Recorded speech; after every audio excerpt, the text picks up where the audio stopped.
Bienvenue sur la chaîne Tour d'Afrique News. On commence avec cette actualité. Laurent Gbagbo brise le silence. Lors de la présentation de ses vœux au sein de son parti, l'ancien président ivoirien est revenu sur la rébellion de 2002, les événements qui ont bouleversé la Côte d'Ivoire et les relations internationales de l'époque, notamment avec Mouammar Kadhafi. Des déclarations fortes, des révélations qui relancent le débat et divisent déjà l'opinion. Certains saluent un discours de vérité, d'autres dénoncent une relecture controversée de l'histoire. Alors, que faut-il retenir de cette sortie? Que disent réellement ces propos sur le passé et l'avenir politique du pays? À chaque fois que Laurent Gbagbo fait une sortie ou pose un acte, c'est à l'avantage du président Alassane Ouattara. Je l'ai dit sur ce plateau ici que le président Alassane Ouattara a été réélu parce qu'il avait un partenaire stratégique qui était le Front commun, qui dans son action a créé les conditions d'une situation de chaos et de psychose dans les esprits des Ivoiriens qui ne sont pas sortis à aller voter. Ça fait un boulevard au président Alassane Ouattara. Laurent Gbagbo lui-même, à demi-mot, l'avait tout du moins reconnu devant Alain Foucault. Bon. Pareil, les élections législatives. Avant cela, on a eu les séquences des différentes, je dirais, appels de Benoît, quand on savait qu'entre-temps, les autres partis d'opposition étaient en train de se rassembler. Quand on a vu la séquence de la création du Front commun, on a su que le PDCI est en train de s'allier aux autres, créer une coalition qui semblait être consistante. On a débauché le PDCI pour en faire ce qu'on sait aujourd'hui. Aujourd'hui, cette sortie, pour beaucoup d'Ivoiriens, le président Alassane Ouattara a été le financier de la rébellion. Aujourd'hui, Laurent Gbagbo vient nous dire que lui, il avait cette information depuis 2008, que ce n'était pas Alassane Ouattara, que c'était Mouammar Kadhafi.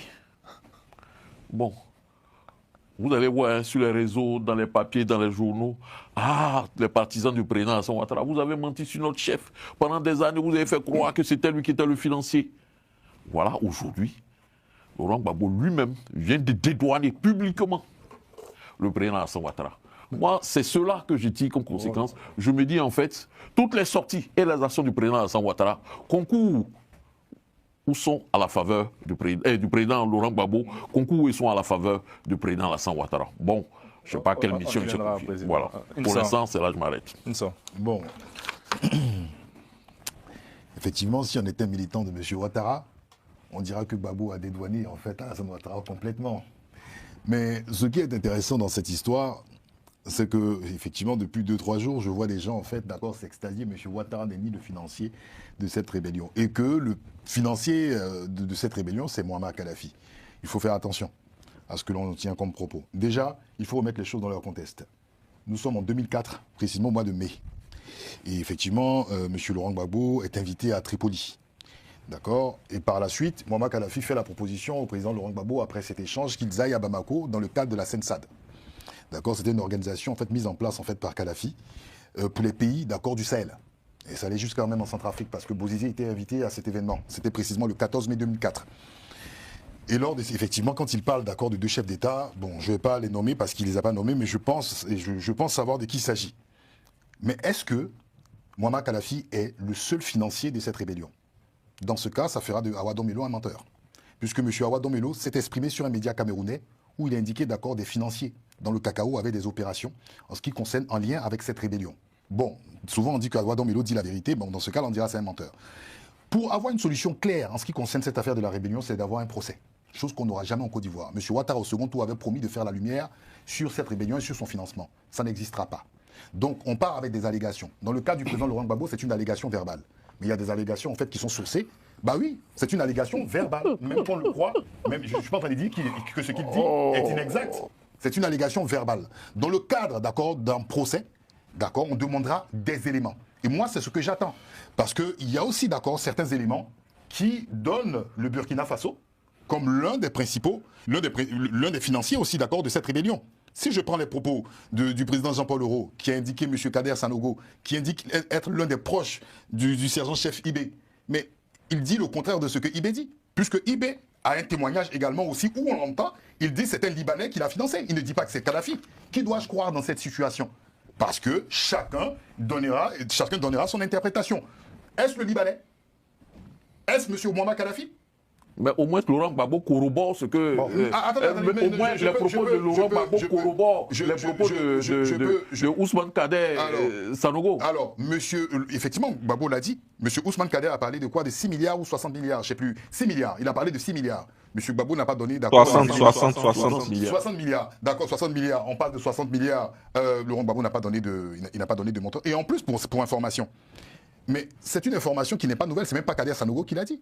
Même Muammar Kadhafi, lors du Sensad, a indiqué que des pays ont comploté contre Laurent Gbagbo dans cette affaire. C'est pas Gbagbo qui est le premier à le dire. Vous avez tout le discours où il a indiqué que M. Laurent Gbagbo laissait Laurent Gbagbo faire, d'accord, ce qu'on appelle un dialogue inter-ivoirien entre les Ivoiriens et qu'il ne souhaite pas, d'accord, qu'il ne souhaite pas que des pays étrangers, dans le cas de Kléber et de Marcoussi, puissent s'immiscer dans la crise ivoirienne. Le rapport de la Sensad est accessible à tout le monde. Vous allez lire. Toutes ces informations sont accessibles. Donc, si vous l'aviez ignoré pendant un moment, il a fallu que Kader Sanogo vienne vous corroborer cela et que le président Laurent Gbagbo... Attendez, c'est la sortie de Laurent Gbagbo.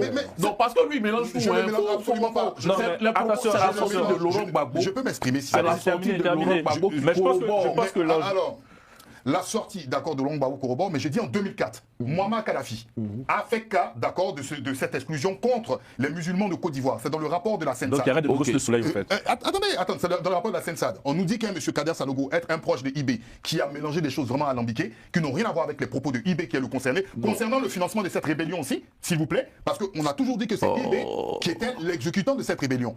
M. Laurent Gbagbo vient reconfirmer les dires dits par M. Muammar Kadhafi et M. Kader Sanogo. Donc rien de nouveau sous le soleil. Si vous dites maintenant que les dires, si vous dites que maintenant que les dires, mais je suis si vous dites que les dires, moi je ne sais pas en quoi les dires de M. Laurent Gbagbo aident M. Alassane Ouattara. Tant qu'on n'aura pas le dédouane, tant qu'on n'aura pas de procès, et je le dis devant tout le monde, tant qu'on n'aura pas de procès, on ira avec les commission propos d'enquête. Voilà, il n'y en a pas de commission d'enquête. On ira avec les propos d'une Saint-Blanc, les propos de Norbert ou les propos de M. Jean-Paul Aureau. Ça ne servira à rien. Chacun ira selon, bien évidemment, son point de vue. Norbert.